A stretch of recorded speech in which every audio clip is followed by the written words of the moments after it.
Kepunahan dinosaurus pada 66 juta tahun silam secara mendadak semakin terbukti karena adanya terjangan asteroid. Kehidupan dinosaurus yang telah berlangsung selama sekitar 165 tahun lamanya seolah akan terus berlangsung dengan damai. Dinosaurus ada di mana-mana dan teridentifikasi sebagai ratusan spesies dengan berbagai bentuk dan ukuran. Titanosaurus, raksasa lembut yang besar berbagi tempat dengan binatang buas seperti Tyrannosaurus Rex dan Edmontosaurus. Pectinodon berburu di semak-semak, sementara Edmontosaurus berkeliaran di pinggir pantai dan rawa-rawa. Surga kuno, dunia yang berlimpah, penuh dengan kehidupan, hari-hari indah yang dilalui para dinosaurus, tiba-tiba berubah karena munculnya cahaya kecil dari langit. 66 tahun silam, di langit malam, mendadak tampak cahaya kecil yang cemerlang, tidak terlihat bergerak cepat, tapi wujudnya semakin terang. Objek itu rupanya adalah asteroid berukuran masif selebar 14 km. Asteroid itu melaju dengan kecepatan fenomenal, hampir 60 kali kecepatan suara. Tyrannosaurus Rex dan Giganotosaurus menguasai daratan. Saat melihat ke atas, mereka mungkin menyaksikan matahari seolah ada dua seiring asteroid yang mendekat ke wilayah yang sekarang adalah Meksiko. Asteroid tampak membesar melintasi Atlantik Selatan. Suhunya 20.000 derajat Celcius terlihat seperti bola api.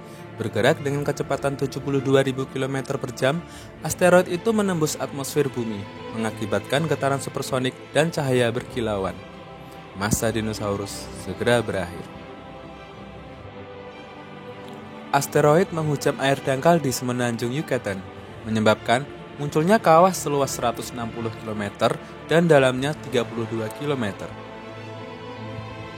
Begitu hebatnya tumbukan sehingga sebanyak 25.000 triliun debu langsung dilepaskan ke atmosfer, cukup untuk menyelimuti seluruh planet. Ledakan yang terjadi setara dengan 100 triliun TNT dan semiliaran kali lebih powerful dibanding bom atom di Hiroshima. Di kawah itu, sempat timbul imbas hujaman yang lebih tinggi dari gunung Everest. Material dilepaskan ke atmosfer dengan kecepatan tinggi, sebagian akan mencapai bulan. Temperatur meningkat lebih dari 300 derajat Celcius dan segala hewan di dekat tempat itu terbakar habis. Dinosaurus terpanggang hidup-hidup. Tsunami setinggi ratusan meter pun muncul dan menjebak banyak makhluk di lautan hingga mati. Beberapa batu besar yang terlempar jauh ke atas saat momen ledakan kembali lagi ke bumi, mengakibatkan lebih banyak kawah dan kebakaran, makin banyak dinosaurus mati, dan hewan-hewan kecil lebih beruntung. Sekitar 3.000 km dari titik tabrakan, di daerah yang sekarang adalah Hell Creek, Montana, sekelompok Tyrannosaurus tampak berjalan ke sungai. Mendadak tanah di bawah mereka naik turun dengan hebat dan melemparkan mereka sampai mati. Sekelompok Quetzalcoatlus, dinosaurus terbang dengan bentang sayap begitu lebar, ikut terkena nasib sial. Bebatuan yang terbang ke angkasa balik ke bumi dan menghujam mereka. Satu persatu, mulai berjatuhan dari langit dan tewas. Bergerak begitu cepat, tsunami menghantam daratan, menghancurkan bertonton bebatuan. Pepohonan besar, beragam jenis ikan, dan dinosaurus di laut dibawa oleh gelombang tsunami itu dan fosilnya tersimpan jauh di daratan. 3 jam kemudian, kebakaran hutan masih muncul, namun udara mulai mendingin. Awan yang seolah terbakar menyebar ke seluruh bumi. Ia mengandung jutaan volt elektrostatis, menciptakan badai listrik spektakuler. Matahari masih belum menampakkan diri.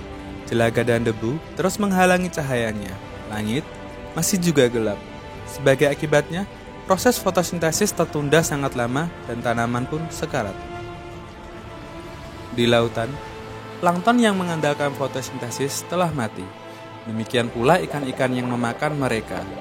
Tak hanya itu, reptil raksasa seperti Mosasaurus kehilangan ikan untuk dimakan. Dinosaurus pemakan daging yang tersisa mulai kelaparan. Tapi ada tipe dinosaurus berbulu yang menunjukkan mereka mungkin akan selamat dari bencana hebat ini.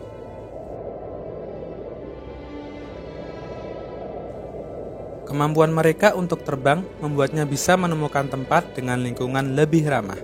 Bentuk kecil dan perkembangbiakan yang cepat membuat mereka cepat beradaptasi. Ya, mereka adalah nenek moyang burung modern.